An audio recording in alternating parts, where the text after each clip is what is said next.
I'm listening to Bill Gates. He's very intelligent. I have a lot of admiration. And he's talking on the radio now on NPR.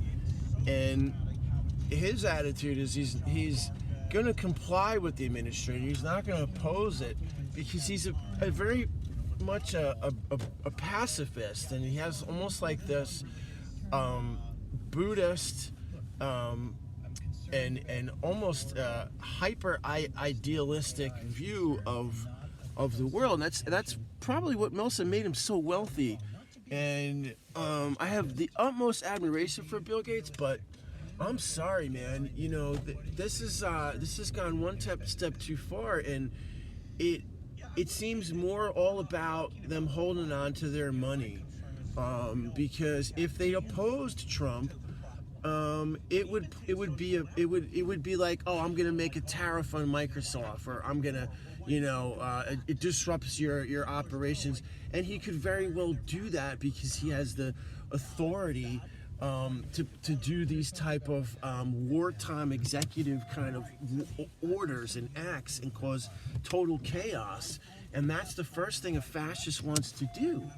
And as much as I admire what Bill Gates has done, I mean, come on now, they're all bowing to somebody who has no clue what is in the best interest for anyone else. He's really just thinking of things as if it's a business, and win-win-win, and win-win-win for who though?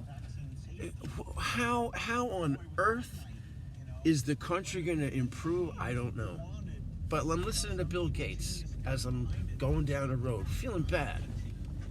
So we haven't solved even the challenges of social networking.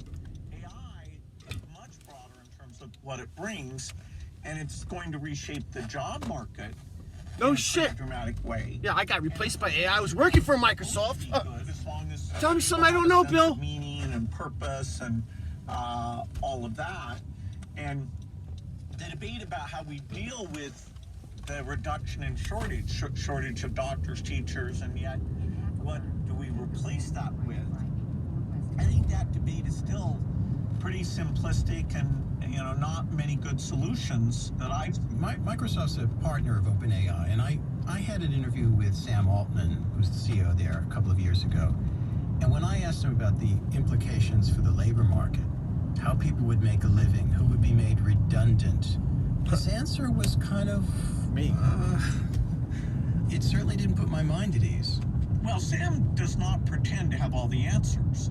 And I will give him credit for saying that the politicians need to learn AI and get involved and, figure out what those regulations should look like. But do you have faith in politicians to be the arbiters of that kind of future and that kind of situation? You're smiling. Well, See, you can't answer. Politicians are in charge, and democracy is better than any alternative. I was surprised in the 2024 election how little AI got discussed. I expect that the primary topic of the 2028 election will be policies around AI. How do you change taxes, job markets? How does the government take advantage of it? What does it mean about war?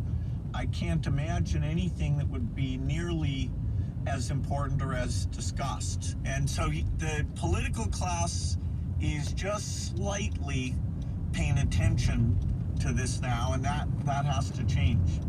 Yes, so maybe it's a sensitive question, but your book is largely about how you became you and a story of development in many ways. You're now, I think we're about the same age.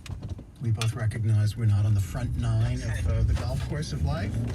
And, you think through your life, and when you've made a contribution, when you've behaved well, when you've behaved badly, what are your deepest regrets? Well, my regrets, there's a lot of things that took me a lot longer to learn than it should have.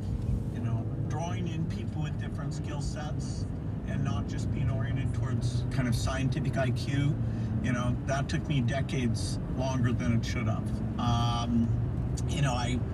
Without going into any specifics, Still no mention of how somebody who has so much money, You know, overall, my life, I've been so lucky. so much money, does not want to unite the people around the world around something that would provide boundless, free, clean energy. Just doesn't want to talk about it. This is the problem. These are the billionaires, folks. They're not. They're egocentric, talking about their little AI projects now. How on earth is it going to matter if we keep drilling holes in the ground for oil and competing with other countries in a system that fuels evil and inequality?